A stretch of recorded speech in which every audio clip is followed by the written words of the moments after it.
All right, let's get right into it. We've all been taught that leadership is about having the best strategy, the sharpest vision, right? But what if I told you the most powerful tool a leader has is emotion? That's the huge idea behind primal leadership, and we're going to break it all down. This right here, this is the bombshell of the entire book. It's a total game changer. The idea is that a leader's number one job is actually emotional. Your mood, your actions, they literally set the emotional tone for everyone you lead. It creates this powerful current that can either lift the whole team up or drag it right down. So basically, a leader creates one of two emotional states. There's resonance, and you know this feeling.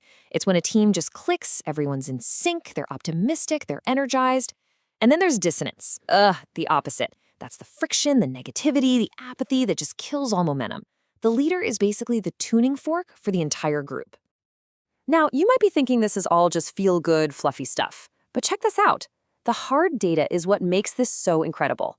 Research shows that the emotional climate a leader creates can account for 20 to 30% of business performance. That is huge. The stakes here are incredibly high. Okay, so the big question is, how do you create that awesome, resonant vibe? Well, it's not about having one magic personality. Nope.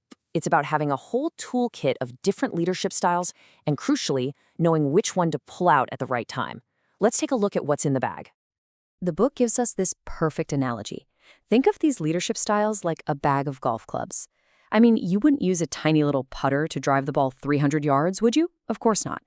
In the same way, the best leaders don't just stick to one style. They look at the situation, the team, the goal, the emotional feel in the room, and they pull out the exact right club for that specific shot. And here's how they break down. You've got 4 resonant styles. These are the ones that build people up and create that positive climate we're all after. We're talking visionary, coaching, affiliative, and democratic. Then you have 2 dissonant styles. Now, they have their uses, but you have to be so careful with them because they can create a toxic, dissonant mess really, really fast. So let's zoom in on one of the most powerful resonant styles, the affiliative leader. Their whole philosophy is people first. They're all about healing rifts in a team, building strong relationships, and making everyone feel like they belong. Yeah, the task is important, but keeping the team in harmony, that's everything. For a perfect picture of this, look at the legendary Yankees manager Joe Torre. So picture this. They just won the 1999 World Series. It's chaos, celebration everywhere. And what's the very first thing Torre does? He searches through the crowd to find his player Paul O'Neill, whose father had just passed away. He just holds him, embraces him, and tells the world what a warrior he was. That is the affiliative style, tending to the human being, not just the employee. Now, let's flip the coin and look at the other end of the spectrum, the dissonant commanding style. This is your classic my way or the highway, do it because I said so approach. Sure, it might be useful in a real life or death crisis, like, a fire, but use it day to day? It absolutely crushes morale, creativity, and any sense of ownership. A classic example is a guy like Al Chainsaw Dunlap. He was notorious for his aggressive, commanding style and massive layoffs. And for a minute, the company's stock would jump, creating this illusion of success. But underneath, he was creating a culture of pure fear that drove all the best, most talented people away, crippling the company in the long run. So, having the toolkit is one thing, but actually becoming a master of these styles, that's a whole different ballgame. It's not about just faking it till you make it. It's a deep, personal journey of change. And the authors argue it all happens through self-discovery. The whole journey boils down to 3 really crucial discoveries. First, you have to get crystal clear on who you want to be, your ideal self. Second, you have to take a brutally honest look at who you are right now. And third, you gotta create a smart plan to bridge that gap. And this is the first, and honestly, probably the most important question of all.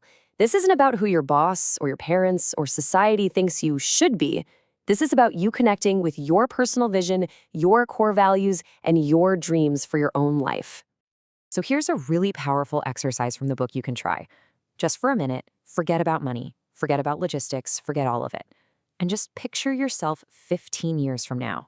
You're living your absolute ideal life. What are you doing? Who's with you? What does it feel like? That vision, that feeling, that becomes the compass for your entire journey. Okay, once you have that ideal vision in your mind, it's time for a reality check. And the book uses this really vivid metaphor to ask a tough question. Have you become numb to your own life? Have you let routine and complacency slowly boil away your passion? You probably know the metaphor, right? If you drop a frog in boiling water, it immediately jumps out. But if you put it in cool water and slowly turn up the heat, it doesn't notice the danger until it's too late. This is exactly what happens to us when we lose touch with our real selves. We just gradually adjust to being bored or frustrated or uninspired. So, let's do a quick gut check. The book calls it the Logan test. Just take a second and be really honest with yourself on these. Do you wake up excited for the day? Are you laughing like you used to? Are you really having fun at work and in your personal life? This kind of honest look is so vital to seeing where you really are right now. So, once you have that picture of your ideal self and an honest picture of your real self, the final discovery is all about action. It's about building a real, practical plan to close the distance between those two versions of you. Now, your learning plan shouldn't just be a long list of all your weaknesses. That's super demotivating. A much better strategy is to start by building on your strengths, the things you're already good at. Then, pick just a few key gaps and create small, manageable, realistic steps to get better over time. But listen, a plan on paper is just, well, it's just paper. The magic, the real change, happens in the final, crucial element, practice. You have to rehearse these new behaviors over and over, just like a professional musician practices scales, until they become completely automatic, second nature. That's how you actually build new habits. Okay, let's bring this all home. If you only take one single thing away from our whole deep dive into primal leadership, please let it be this next idea. It is the most empowering part of the entire book. That's it. That's the secret. Leadership is not some kind of magic genetic gift that you either have or you don't. The research is absolutely clear. The skills of emotional intelligence, the styles of resonant leadership, these are all things that can be learned, practiced, and mastered. I mean, the authors say it themselves right here. This isn't about being a born leader. It's about having the will, the motivation to get better, and a clear process to follow, the exact journey of self-discovery we just talked about. The power to become a truly great resonant leader is completely within your grasp. And so we end right where your journey really begins, with you. This isn't just some interesting theory to think about, it's a call to action. The very first step in transforming your impact, your team, and your life is to ask yourself that one fundamental question: who do you truly want to be?